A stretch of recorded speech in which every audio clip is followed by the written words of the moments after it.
নির্ধারিত ১১৭ টাকার চেয়ে বেশি দামে কিনতে হচ্ছে ডলার।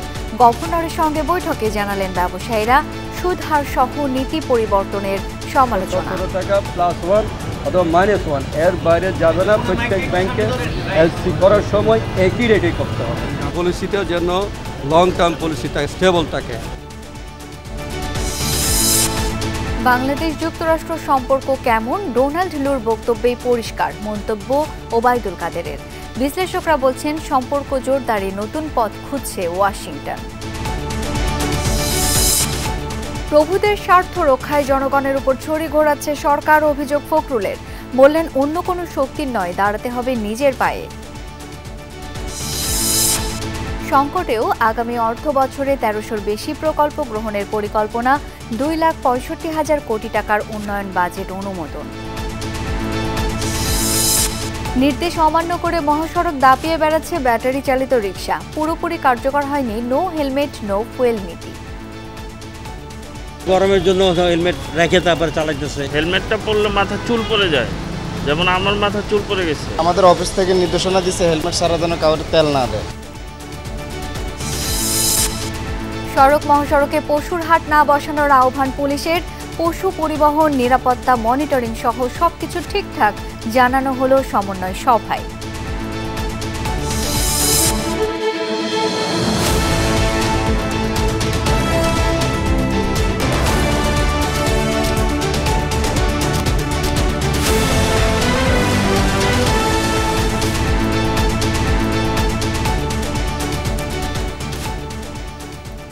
আমন্ত্রণ সন্ধ্যার বাংলাদেশে, সঙ্গে আছি আমি শাওন দত্ত। এতক্ষণ শিরোনামগুলো দেখছিলেন, এবার বিস্তারিত। ডলার বাজার এখনও অস্থির। এখনও নির্ধারিত দামের চেয়ে বেশি দামে কিনতে হচ্ছে মার্কিন এই মুদ্রা। বাংলাদেশ ব্যাংক গভর্নরের সঙ্গে বৈঠক শেষে ব্যবসায়ী নেতারা একথা জানিয়ে দ্রুত ডলার বাজারে স্থিতিশীলতা ফিরিয়ে আনার তাগিদ দিয়েছেন।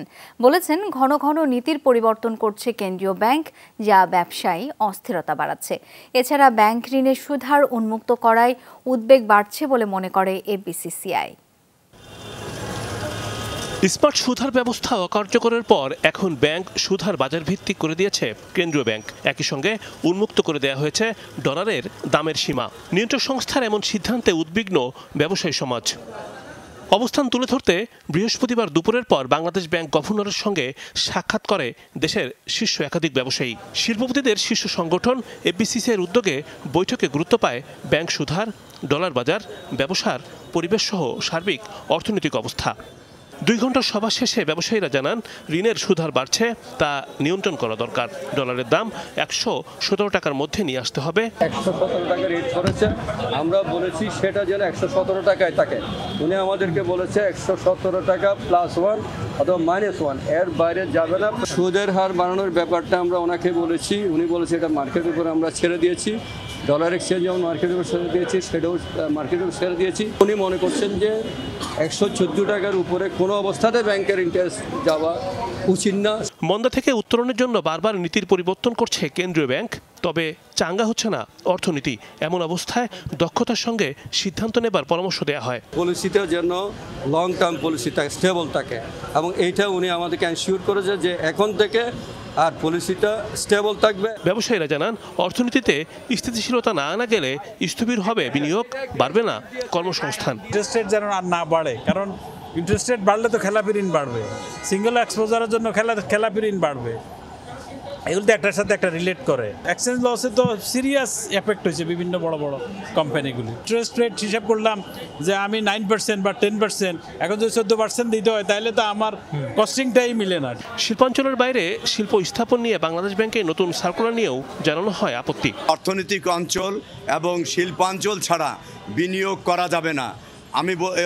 আমি অনুরোধ করেছি এবং বিবেচনা করার জন্য বলেছি যে এই বিষয়টি আমাদের পূর্বে থেকে নোটিশ না দিয়ে আপনারা এটা সার্কুলার দিয়ে বন্ধ করে দিয়েছেন, কারণ এরই মধ্যে অনেকেই শত শত কোটি টাকা বিনিয়োগ করেছে।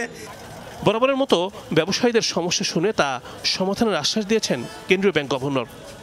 Rimon Rahman, Jamuna news, Dhaka. Donald Lu বক্তব্যের মাধ্যমেই বাংলাদেশের সাথে যুক্তরাষ্ট্রের সম্পর্ক বুঝতে পারা যায়। এই বিষয়ে বিএনপি নেতাদের বক্তব্যের মূল্য নেই এমন মন্তব্য করেছেন আওয়ামী লীগ সাধারণ সম্পাদক ওবায়দুল কাদের। আর পররাষ্ট্রমন্ত্রী হাসান মাহমুদ বলেছেন, শত চেষ্টা করেও লুর সাথে দেখা করতে পারেনি বিএনপি, তাই সফর শেষে তাদের মাথা ঘুরে গেছে। রাজধানীতে আলাদা অনুষ্ঠানে তারা এসব কথা বলেন। শেখ হাসিনার স্বদেশ প্রত্যাবর্তন দিবস উপলক্ষে তেজগাঁওয়ের রহমতে আলম ইসলামী মিশন এতিমখানায় খাবার বিতরণ কর্মসূচি। দলের ত্রাণ উপকমিটির পক্ষ থেকে আয়োজিত এই অনুষ্ঠানে যোগ দেন আওয়ামী লীগ সাধারণ সম্পাদক। মূল বক্তব্যে ওবায়দুল কাদের বলেন, শেখ হাসিনার স্বদেশ প্রত্যাবর্তনের মাধ্যমেই দেশে গণতন্ত্রেরও প্রত্যাবর্তন হয়েছে। তার হাত ধরেই ভাগ্য বদলেছে বাংলাদেশের। শেখ হাসিনা ফিরে এসেছিলেন বলে বাংলাদেশ এই পরিবর্তন চোখে পড়ছে। এর সত্যকে যারা অস্বীকার করে তারা দিনের আলোতে রাতের অন্ধকার। ডোনাল্ড লুর ঢাকা সফর প্রসঙ্গে ওবায়দুল কাদের বলেন, লুর বক্তব্যেই উঠে এসেছে বাংলাদেশ ও যুক্তরাষ্ট্রের বর্তমান সম্পর্কের বিষয়টি। যুক্তরাষ্ট্রে কথা বলেছেন অবস্থা, সেই অবস্থান ব্যাখ্যা করেছেন যুক্তরাষ্ট্রের একজন সহকারী মন্ত্রী। এখানে তিনি যে কথা বলেছেন, এরপরে বকুল সাহেবের যে বক্তব্য, এই বক্তব্যের কোনো মূল্য নেই। দলীয় সভাপতি স্বদেশ প্রত্যাবর্তন দিবস উপলক্ষে প্রেস ক্লাবে আয়োজিত অনুষ্ঠানে যোগ দেন পররাষ্ট্রমন্ত্রী ডক্টর হাসান মাহমুদ। দেশ জুড়ে উন্নয়ন হলেও বিএনপি নেতারা তা দেখতে পায় না বলে মন্তব্য করেন তিনি। উঠে আসে ডোনাল্ড লুর সফরের বিষয়টিও। ওনাদের মাথা আরো খারাপ হয়ে গেছে। ওনারা আশা করেছিল যে কি না কি বলে, অনেক চেষ্টাও করেছিল দেখা সাক্ষাৎ করার জন্য, কিন্তু তাদের আশায় গুড়ে বালি দিয়ে মার্কিন যুক্তরাষ্ট্র বার্তা দিয়ে গেছে তারা সম্পর্ককে আরো গভীর করতে চায়, সম্পর্ককে এগিয়ে নিয়ে যেতে চায়। পররাষ্ট্রমন্ত্রী বলেন, ১৯ বার হত্যা চেষ্টার পরও দেশের মানুষের ভাগ্য পরিবর্তনে কাজ করে যাচ্ছেন আওয়ামী লীগ সভাপতি শেখ হাসিনা। এই দেশে শেখ হাসিনার বিকল্প শেখ হাসিনা। ভাস্কর ভাদুরী, যমুনা নিউজ, ঢাকা। বাংলাদেশের সাথে সম্পর্ক জোরদারের নতুন পথ খুঁজে বের করতে চায় যুক্তরাষ্ট্র। তবে র্যাবের উপর নিষেধাজ্ঞা, শ্রমনীতি সংস্কার এবং মানবাধিকার লঙ্ঘন ইস্যুগুলোতে অবস্থান পরিবর্তনের তেমন সুযোগ নেই বলে মনে করেন বিশেষজ্ঞরা। আন্তর্জাতিক নানা প্রেক্ষাপটে প্রেসিডেন্ট নির্বাচন সামনে রেখে ডেমোক্র্যাটদের নীতিতে কিছুটা পরিবর্তনের আভাসও দেখছেন তারা। সম্পর্ক এগিয়ে নিতে জলবায়ু, প্রযুক্তি, শিক্ষা সহায়তার মতো বিষয়গুলোর প্রতি গুরুত্ব দিয়ে গেছেন ডোনাল্ড লো। দ্বাদশ সংসদ নির্বাচনের পর যুক্তরাষ্ট্রের উচ্চ পর্যায়ের কোনো কর্মকর্তার প্রথম সফর। লুর ঢাকা আসা নিয়ে কথার লড়াইও হয়েছে দুই প্রধান রাজনৈতিক দলের নেতাদের মাঝে। এখন আলোচনায় 3 দিনের সফরে বাংলাদেশকে কী বার্তা দিয়ে গেছেন মার্কিন সহকারী পররাষ্ট্রমন্ত্রী ডোনাল্ড লু। সুশীল সমাজের প্রতিনিধিদের সাথে বৈঠকের পাশাপাশি সরকারের বেশ কয়েকজন মন্ত্রী ও সচিব পর্যায়ে বৈঠক করেছেন ডোনাল্ড লু। প্রশ্ন না নিলেও গণমাধ্যমে ব্রিফ করে বাংলাদেশ সম্পর্কে জানিয়েছেন যুক্তরাষ্ট্রের অবস্থান। নির্বাচনের আগে পরে বিভিন্ন ইস্যুতে যুক্তরাষ্ট্রের উদ্বেগ থাকলেও এখন সম্পর্কের নতুন দিক উন্মোচন করতে চায় ওয়াশিংটন। স্পষ্ট করেছেন কয়েকটি বিষয়। দুদেশের মানুষের মধ্যে আস্থা বৃদ্ধি, সম্পর্ক সামনের দিকে এগিয়ে নেয়া, র্যাবের উপর নিষেধাজ্ঞা, শ্রমনীতির সংস্কার ও মানবাধিকারের মতো গুরুত্বপূর্ণ বিষয়ে কাজ করতে ইতিবাচক সহযোগিতা চায় যুক্তরাষ্ট্র। লুয়ের এই বক্তব্যের মোদ্দা কথা দ্বিপাক্ষিক গুরুত্বপূর্ণ বিষয়গুলো সহ সম্পর্ক জোরদারের নতুন পথ খুঁজছে যুক্তরাষ্ট্র, যার মধ্যে উল্লেখযোগ্য জলবায়ু, শিক্ষা সহায়তা বৃদ্ধি, নতুন বিনিয়োগ, বিদ্যুৎ খাত, ট্যাক্স পে আধুনিকায়ন, দুর্নীতি প্রতিরোধ ও সুশাসন নিশ্চিত করা। ডোনাল্ড ট্রাম্প যে যে বার্তাটি নিয়ে এসছেন সেইখানে ক্রিয়েটিভ সলিউশনস যেগুলি আছে বাংলাদেশের এবং মার্কিন যুক্তরাষ্ট্রের মিউচুয়াল সম্পর্কে, যেমন করাপশন ধরেন, ট্রান্সপারেন্সি, অ্যাকাউন্টেবিলিটি, ইনস্টিটিউশনাল গ্রোথ, এই জায়গাগুলি, IT sector, defence sector, technology transfer, এইসব বিষয়গুলি নিয়ে আরও বিস্তার আলোচনা হওয়া দরকার। সফরটি খুব উল্লেখযোগ্য, শুধুমাত্র বাংলাদেশ নয়, মার্কিন যুক্তরাষ্ট্রের সাথে। এতে কিছুটা মার্কিন যুক্তরাষ্ট্রের পররাষ্ট্রনীতিতে পরিবর্তনের ইঙ্গিত পাওয়া যায়। যুক্তরাষ্ট্রের পররাষ্ট্রনীতির পরিবর্তনের ইঙ্গিত আসলে কেন? বিশ্লেষকদের মতামত মূলত মার্কিন নির্বাচন, গাজায় যুদ্ধবন্ধে ব্যাপক জনমত, রাশিয়া ইউক্রেন যুদ্ধের মতো বিষয়গুলো ডেমোক্র্যাটদের নীতিতে হয়তো কিছুটা পরিবর্তন আনছে।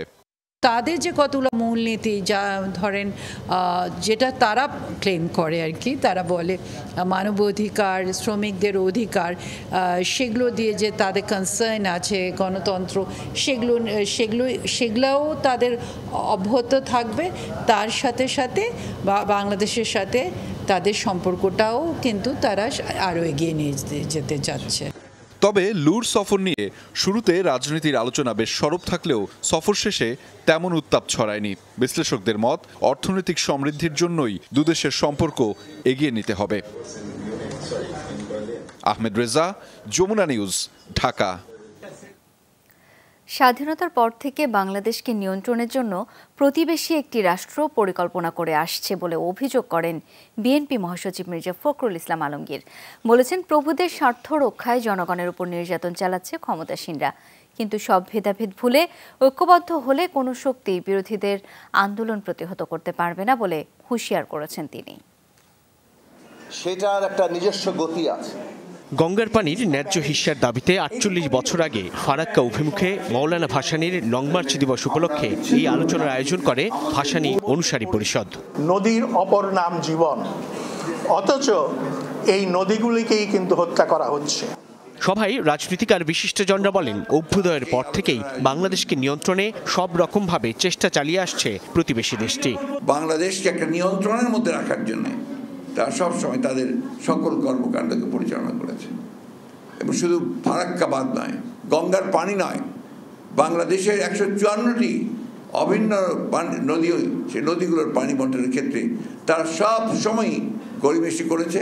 আমরা পাকিস্তান আমলে পাকিস্তান দ্বারা যতটা নিষ্পেষিত হয়েছি, তার চেয়ে অনেক বেশি এই স্বাধীন দেশে বসে ভারত দ্বারা শোষিত হই। ফারাক্কা ব্যারেজকে বলা হয় বাংলাদেশের জন্য একটা মরণ বাঁধ। এরকম মরণ বাঁধ একের পর এক তারা আরো প্রায় প্রতিটি নদীতে তৈরি করেছে, এবং মরণ বাঁধ শুধু না, বাংলাদেশের জন্য মরণ ফাঁদও তৈরি করেছে ভারত। নদীর হিস্সা কি হবে সেই সব প্রশ্নে আমাদের নতুন করে কথা বলা দরকার। সভ্যতা হিসেবে আমাদের অস্তিত্বের প্রশ্ন, একই সাথে আমাদের রাজনৈতিক অস্তিত্বের প্রশ্ন। আলোচনায় বিএনপি মহাসচিব বলেন, সুষ্ঠু নির্বাচন হলে ক্ষমতাসীনদের ভূমিধস পরাজয় হবে জেনেই বিভিন্ন কৌশলে ক্ষমতায় বসে আছে। তাদের স্বার্থ এবং তাদের প্রভুদের স্বার্থকে রক্ষা করার জন্য তারা আজকে জনগণের উপর নির্যাতন নিপীড়ন চালিয়ে যাচ্ছে। তাদের নিজেদের বৃত্ত তৈরি করা আর অন্য দেশের যে প্রভুত্ব সেটাকে মেনে নিয়ে তাদের যে স্বার্থ সেই স্বার্থকে রক্ষা করা। আজকে আমাদের স্বার্থে আমাদেরকে ঐক্যবদ্ধ হতে হবে, আমাদেরকে কেউ করে দিয়ে যাবে না। ডোনাল্ড ট্রাম্প এসেছেন, বলছেন গণতন্ত্র মানবাধিকারের প্রশ্ন, আমাদের যে অবস্থান সেটা আছে, আমরা আপোষ করছি না। কিন্তু আপোষ তো হয়ে গেল, এরকম নির্বাচনের নামে একটা ফোরটেন্টি তো হয়ে গেল। লড়াইটা দীর্ঘ লড়াই, এবং সেই লড়াইয়ের প্রশ্নে আমার গণতন্ত্রের যে প্রশ্ন, আমার স্বাধীনতার যে প্রশ্ন, আমার ভোটাধিকারের যে প্রশ্ন, আর আমার স্বাধীনতা, সার্বভৌমত্ব, জাতীয় নিরাপত্তার প্রশ্ন, এটা এখন একই লড়াই। সরকার বিরোধী নেতারা বলেন, নিজেদের স্বার্থ রক্ষায় ক্ষমতাসীনদের টিকে থাকতে সহযোগিতা করছে মাফিয়ারা। চরম বিপর্যয়কর। সাইফুদ্দিন রবিন, যমুনা নিউজ, ঢাকা। আগামী অর্থ বছরের জন্য উন্নয়ন বরাদ্দ অনুমোদন করেছে সরকার। সকালে প্রধানমন্ত্রী শেখ হাসিনার সভাপতিত্বে জাতীয় অর্থনৈতিক পরিষদে 2,65,000 কোটি টাকার প্রস্তাব অনুমোদন দেওয়া হয়। কয়েক বছরের ধারাবাহিকতায় এবারও সর্বোচ্চ 28 ভাগ বরাদ্দ পেয়েছে পরিবহন খাত। মোট উন্নয়ন বাজেটের মধ্যে 1 লাখ কোটি টাকা আসবে বিদেশি উৎস থেকে। উন্নয়ন প্রকল্প বাস্তবায়নে যাচ্ছে কঠিন সময়। একদিকে নিজস্ব তহবিলের সংকট, অন্যদিকে দ্রুত ছাড় হচ্ছে না বিদেশি ঋণের অর্থ। ডলারের দাম বাড়ায় ঋণের কিস্তি পরিশোধে টাকা খরচ হচ্ছে বেশি। ফলাফল, চলতি অর্থ বছরের প্রথম 9 মাসে উন্নয়ন বাজেট বাস্তবায়ন হয়েছে মাত্র 42 ভাগ। এসব টানাপোড়েনের মাঝে বৃহস্পতিবার চূড়ান্ত হলো নতুন উন্নয়ন বরাদ্দ। 2024-25 অর্থ বছরের জন্য 2,65,000 কোটি টাকা অনুমোদন দেয় জাতীয় অর্থনৈতিক পরিষদ NEC, যেখানে সর্বোচ্চ 70,000 কোটি টাকা রাখা হয়েছে পরিবহন ও যোগাযোগ খাতের জন্য। পরের অবস্থানে বিদ্যুৎ ও জ্বালানি খাত, তৃতীয় সর্বোচ্চ বরাদ্দ পেয়েছে শিক্ষা খাত। পরিকল্পনা বিভাগ জানায়, চলতি অর্থ বছরে রেকর্ড 356টি প্রকল্পের কাজ শেষ করতে যাচ্ছে সরকার। বিভিন্ন ধরনের ডেভেলপমেন্ট পার্টনারদের টাকা আসতে একটু দেরি হবে, 30 জন পার হয়ে যাবে। এই কারণে 6টি প্রকল্প আমাদের রেখে দিতে হচ্ছে। আর এরপরে আরও 22টি প্রকল্প আমরা চিহ্নিত করেছি, যেগুলি একদম প্রায় শেষ পর্যায়ে ছিল, কিন্তু প্রকল্প পরিচালকদের অনিয়া আর একটু সময় থাকলে হয়তো ওই প্রকল্পে কাজ করার সুযোগ থাকে। এইসব বিবেচনায় তারা হয়তো তালিকাভুক্ত করেনি। অর্থনৈতিক সংকটের মাঝে 1337টি প্রকল্প কেন বাস্তবায়ন করছে সরকার, ব্রিফিংয়ে এর ব্যাখ্যা দেন পরিকল্পনা প্রতিমন্ত্রী। গত অর্থ বছরের তুলনায় এই অর্থ বছরে আমরা এডিবির সাইজ খুব বড় একটা করে নেই। এটার অর্থ কি, যে আমরা প্রকল্প বাছাইয়ের ক্ষেত্রে আমরা সতর্ক অবস্থানে আছি। মাননীয় প্রধানমন্ত্রীর নির্দেশনা তাই।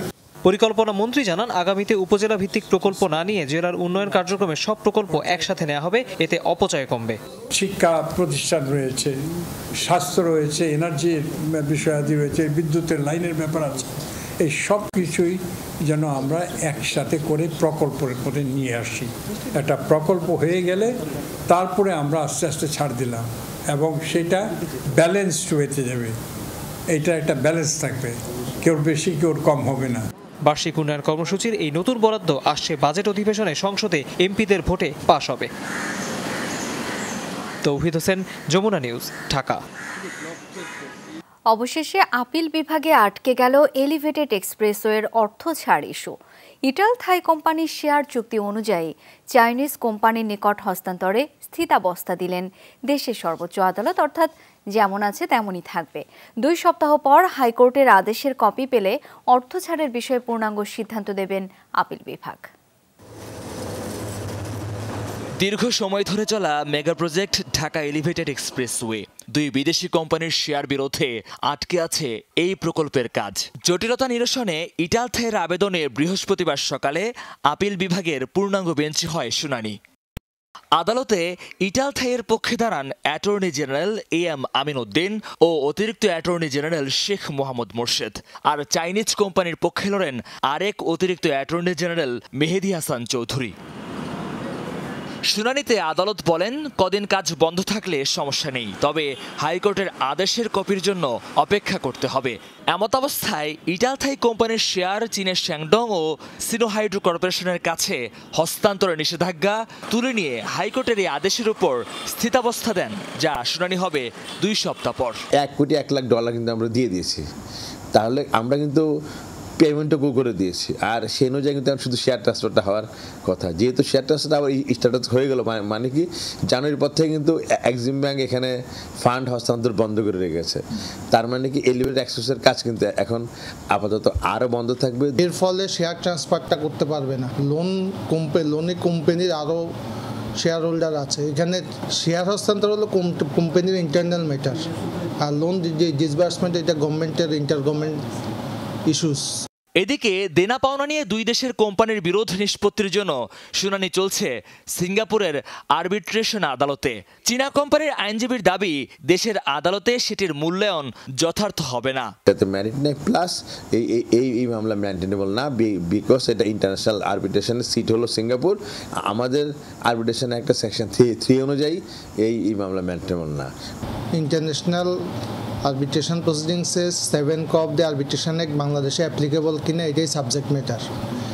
এর আগে যখন ইন্টারিম অর্ডার হিয়ারিং হয়েছিল, তখন অ্যাপিল বিভাগ হাইকোর্ট ডিভিশনকে ডাইরেকশন দিয়েছিল to dispose of the matter on merit. এই প্রজেক্টে থাইল্যান্ড ভিত্তিক কোম্পানি ইটাল থাইয়ের 51% আর চাইনিজ শ্যাংডং ইন্টারন্যাশনাল ও সিনো হাইড্রো কর্পোরেশনের যৌথ মালিকানায় বাকি 49%। মহিউদ্দিন মধু, যমুনা নিউজ, ঢাকা। দেশের 22 মহাসড়ক ও রাজধানীতে ইজি বাইক চলাচলে নিষেধাজ্ঞার পরও বেশিরভাগ জায়গায় তা মানা হচ্ছে না। দেশের গুরুত্বপূর্ণ মহাসড়কগুলো এখনও অনুমোদনহীন যানবাহনের দখলে। চালকরা বলছেন, নির্দেশনার বিষয়ে জানলেও পেটের দায়ে সড়কে নামছেন তারা। নিষেধাজ্ঞার পরও মহাসড়ক দাপিয়ে বেড়াচ্ছে অনুমোদনহীন যানবাহন। সদর্পে চলাচল করছে ব্যাটারি চালিত রিকশা এবং অটো। সকাল থেকেই ঢাকা চট্টগ্রাম, ঢাকা ময়মনসিংহ, উত্তর ও দক্ষিণাঞ্চলের মহাসড়কে 3 চাকার যানবাহন চলতে দেখা যায়। এর মধ্যে বেশিরভাগই ব্যাটারি চালিত ইজি বাইক। নিষেধাজ্ঞার পরেও কেন ব্যাটারি চালিত ইজি বাইকের দখলে মহাসড়কগুলো? রোডে ওঠা তো নিষেধ, এটা তো জানেন। রোডে তো বাইরে ওই প্যাকেজ দেয়। যাওয়ার জন্য তো আমাদের রাস্তায় একটু জোড়াই আমাদের হাইওয়ে পার হতে। তাছাড়া আমরা তো আমাদের ব্যাকআপ কোনো রাস্তা সরকার যদি বিকল্প পথ করে দেয় তাহলে আমরা হাইওয়েতে আসবো না। সড়কের বিভিন্ন স্থানে চেকপোস্ট বসিয়ে অবৈধ যানবাহনের বিরুদ্ধে আইনগত ব্যবস্থা নেওয়ার কথা জানিয়েছে পুলিশ। চেকপোস্ট বসানো হয়েছে, আমাদের 2টা চেকপোস্ট 2 জায়গায় চলতেছে।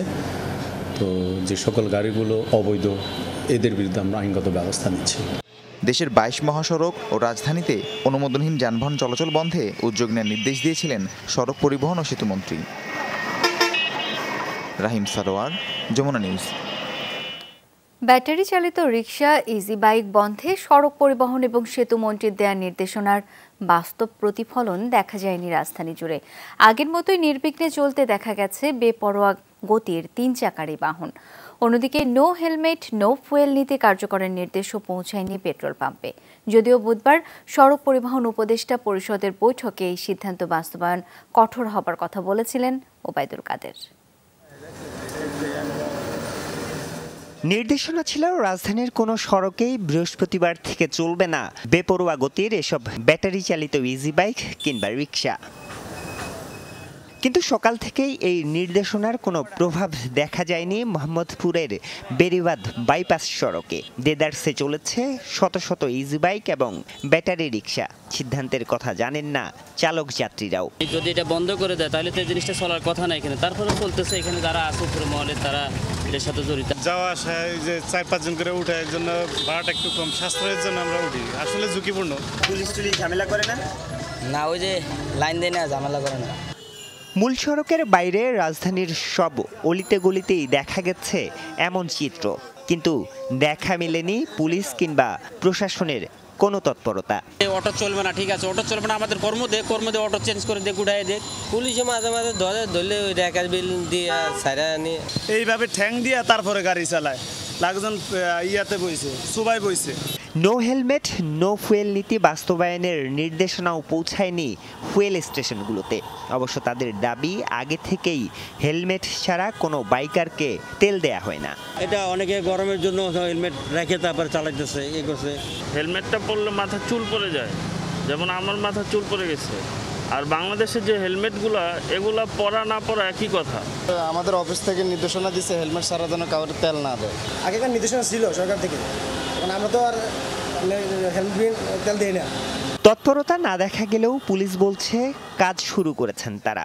দৌরাত্ম্য বন্ধ করতে কাজ করতে চান ব্যাটারি রিকশার মূল উৎস ধরে। ট্রাফিক পুলিশের পাশাপাশি যদি আমাদের ক্রাইম পুলিশ সহ অন্যান্য আমরা সবাই মিলে এদের উৎস, কোথায় চার্জিং হয়, কোথায় তৈরি হয়, এদের গ্যারেজগুলোর মালিক কারা, এই ধরনের কোনো যদি আমরা ব্যবস্থা নিতে পারি তাহলে আমরা নিঃসন্দেহে একটা সুফল পাবো। সড়ক পরিবহন উপদেষ্টা পরিষদের বৈঠকের আগেও ব্যাটারি রিকশা এবং ইজি বাইক বন্ধের নির্দেশনা ছিল হাইকোর্টের। আরিফুর রহমান সবুজ, যমুনা নিউজ, ঢাকা। শাহজালাল আন্তর্জাতিক বিমানবন্দর এলাকায় ওভারপাসে একটি মাইক্রোবাসে হঠাৎই বিস্ফোরণ এবং তা থেকে আগুনের ঘটনা ঘটেছে। খবর পেয়ে ফায়ার সার্ভিসের 2টি ইউনিট আগুন নেভায় দ্রুতই স্বাভাবিক হয় যান চলাচল। ধারণা করা হচ্ছে যান্ত্রিক কোনো ত্রুটি থেকে বিস্ফোরণ আর আগুন ধরে যায় গাড়িটিতে। দুপুর 12টার কিছু পরের ঘটনা। হযরত শাহজালাল আন্তর্জাতিক বিমানবন্দর এলাকায় ওভারপাসের উপরে হঠাৎ আগুনের শিখা। বিস্ফোরণে পুড়ে গেছে একটি মাইক্রোবাস। গাড়িটিতে চালক সহ 2 জন যাত্রী ছিলেন। আগুন লাগার পরই তারা গাড়ি থেকে বেরিয়ে যাওয়ায় নেই হতাহতের ঘটনা।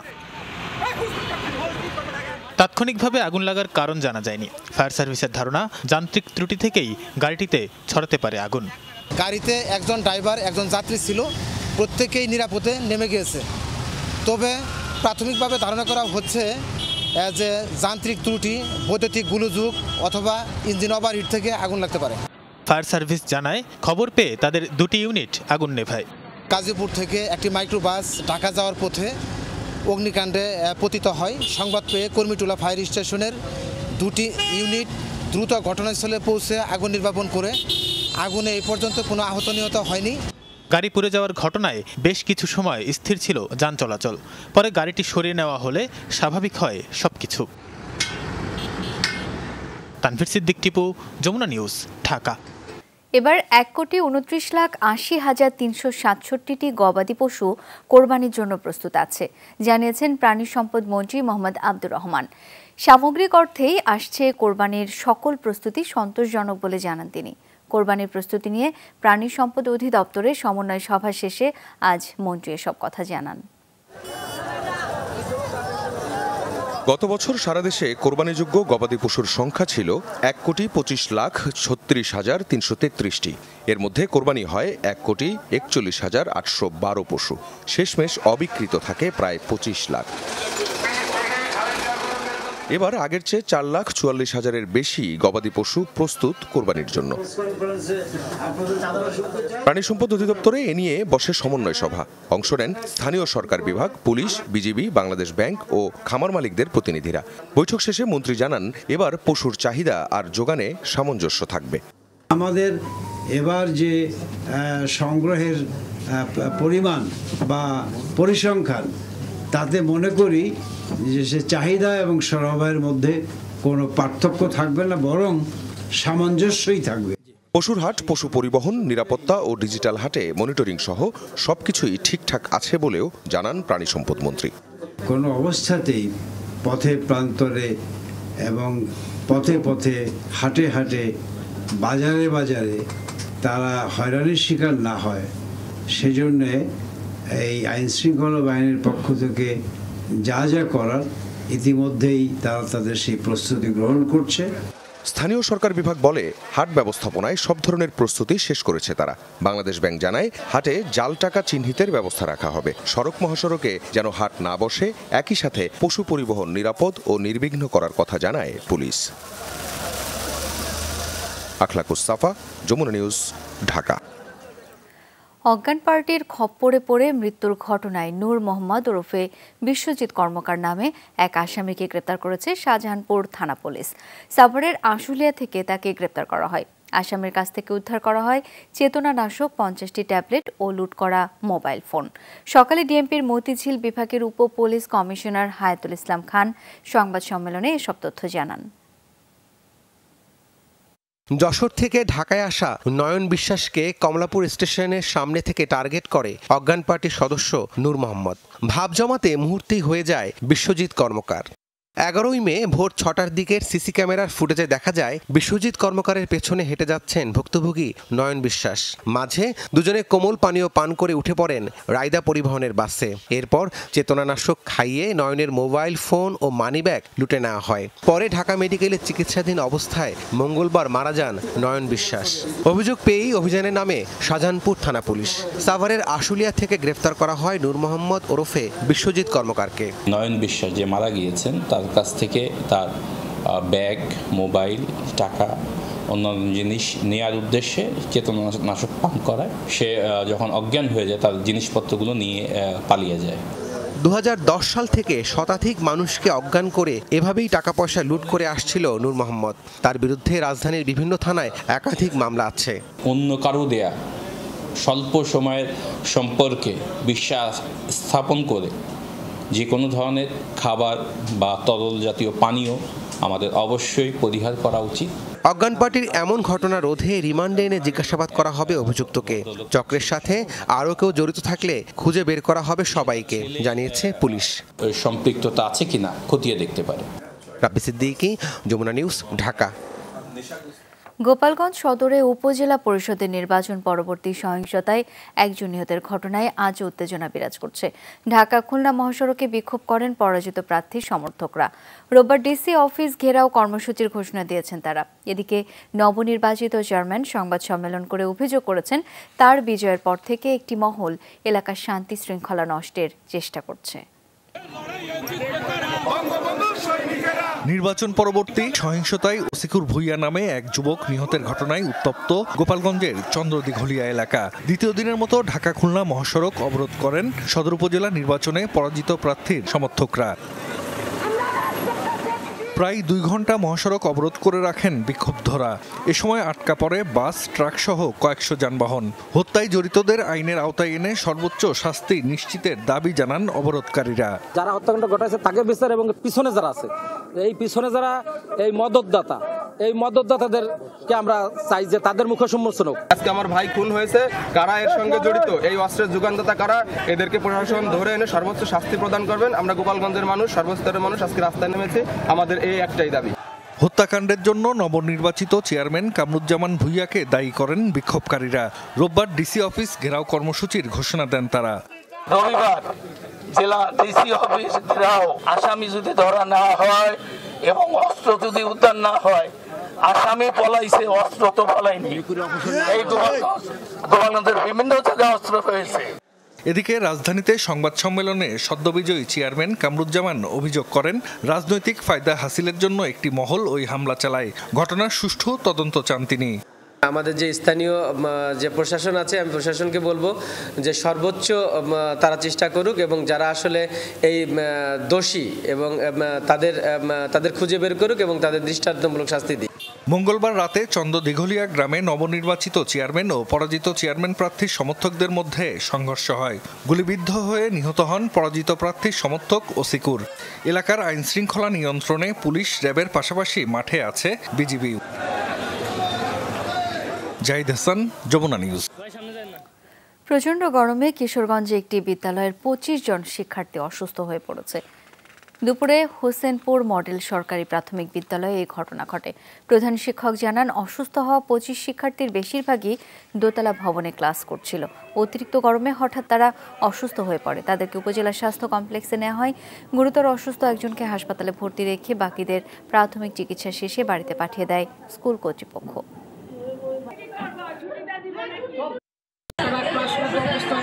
বাচ্চারা পড়ে যাচ্ছে, মাথা ঘুরে, তারা বলছে যে প্রচণ্ড গরমে তারা শ্বাসরোধ অবস্থায় ছিল। আমরা পানি নিয়ে গেলে বাচ্চাদেরকে প্রাথমিক চিকিৎসার মাধ্যমে অভিভাবকদেরকে দিয়ে আমরা বাচ্চাদেরকে বাড়িতে পাঠিয়ে দিলাম। বাংলাদেশ জুজুৎসু অ্যাসোসিয়েশনের সাধারণ সম্পাদক রফিকুল ইসলাম নিউটনের বিরুদ্ধে আইনগত ব্যবস্থা গ্রহণ করতে যুব ও ক্রীড়া মন্ত্রণালয় সুপারিশ করেছে জাতীয় মানবাধিকার কমিশন। কুংফু কারাতে শেখানোর বদলে কেড়ে নিতেন মেয়েদের সম্ভ্রম যমুনা টেলিভিশনের প্রতিবেদন প্রচারের পর জাতীয় মানবাধিকার কমিশন স্বতঃপ্রণোদিত হয়ে তদন্ত করে মন্ত্রণালয়কে এই সুপারিশ করেছে। কমিশনের চেয়ারম্যান ডক্টর কামাল উদ্দিন আহমদ বলেন, সব তথ্য প্রমাণে তার বিরুদ্ধে অভিযোগ ইতিমধ্যে প্রমাণ হয়েছে। এখন তার বিরুদ্ধে নারী ও শিশু নির্যাতনের সুনির্দিষ্ট ধারায় মামলা করে আইনের আওতায় আনা উচিত। অনুসন্ধানী প্রতিবেদন করায় ধন্যবাদ জানান যমুনা টেলিভিশনকে। সে যে অপরাধ করেছে তাকে তো দুনিয়া থেকে বহিষ্কারের মতো অপরাধ সে ইতিমধ্যে আইনগতভাবেই করে ফেলছে, কারণ সে যে কাজগুলো করেছে সেগুলো জঘন্য রকমের কাজ। সুতরাং তাকে তো ক্রীড়া পরিষদ থেকে বহিষ্কার, তার বিরুদ্ধে ওই নারী ও শিশু নির্যাতন দমন আইনের সুনির্দিষ্ট ধারায় মামলা করলেই সে সাক্ষ্য প্রমাণ দ্বারা প্রমাণিত হবে এবং তার বিরুদ্ধে কঠোর ব্যবস্থা গ্রহণ করা হবে এবং এটা হওয়া একান্তই উচিত এবং এটা দৃষ্টান্তমূলক শাস্তি তাকে দেওয়া উচিত। বিশ্বের অন্যতম বিলাসবহুল শহর দুবাইতে বাড়ি ও সম্পত্তির মালিক 532 বাংলাদেশি। এক প্রতিবেদনে বিভিন্ন তথ্য উপাত্ত বিশ্লেষণ করে এই তথ্য প্রকাশ করেছে ইউ ট্যাক্স অবজারভেটরি। প্রতিবেদনে জানানো হয়, 2022 সালে দুবাইয়ের সম্পূর্ণ ও অসম্পূর্ণ আবাসনের মালিক এমন 394 বাংলাদেশি তথ্য ফাঁস হয়েছে, যাদের মালিকানায় ছিল 641টি সম্পদ। তবে ইউ ট্যাক্স অবজারভেটরির প্রতিবেদনে বলা হচ্ছে প্রকৃত সংখ্যা আরও বেশি। তাদের ধারণা, দুবাইয়ে 2022 সালে 532 বাংলাদেশির মালিকানায় ছিল $377 মিলিয়ন বেশি সম্পদ। প্রতিবেদনের তথ্যে 17,000-এর বেশি পাকিস্তানি ও প্রায় 30,000 ভারতীয় সম্পদ রয়েছে দুবাইয়ে। তবে কারা এসব সম্পদ কিনেছেন তার বিস্তারিত দেওয়া হয়নি প্রতিবেদনে। গাজায় যুদ্ধ পরবর্তী শাসন ব্যবস্থা নিয়ে ইসরায়েলের যুদ্ধকালীন মন্ত্রিসভায় আরও স্পষ্ট হয়েছে বিভক্তি। উপত্যকায় ইসরায়েলের সামরিক শাসনের স্পষ্ট বিরোধিতা করেছেন প্রতিরক্ষা মন্ত্রী ইয়োব গ্যালান্ট, পাশাপাশি করেছেন প্রধানমন্ত্রী নেতানিয়াহুর তীব্র সমালোচনা। দাবি বিকল্প এবং নিরপেক্ষ ফিলিস্তিনি নেতৃত্ব প্রতিষ্ঠার। তবে হামাসকে পুরোপুরি ধ্বংস না করা পর্যন্ত গাজার ভবিষ্যৎ নিয়ে ভাবতে রাজি নন নেতানিয়াহু। এই ছিল আজকে সন্ধ্যার বাংলাদেশের আয়োজনে। এতক্ষণ আমাদের সাথে থাকার জন্য সবাইকে অসংখ্য ধন্যবাদ।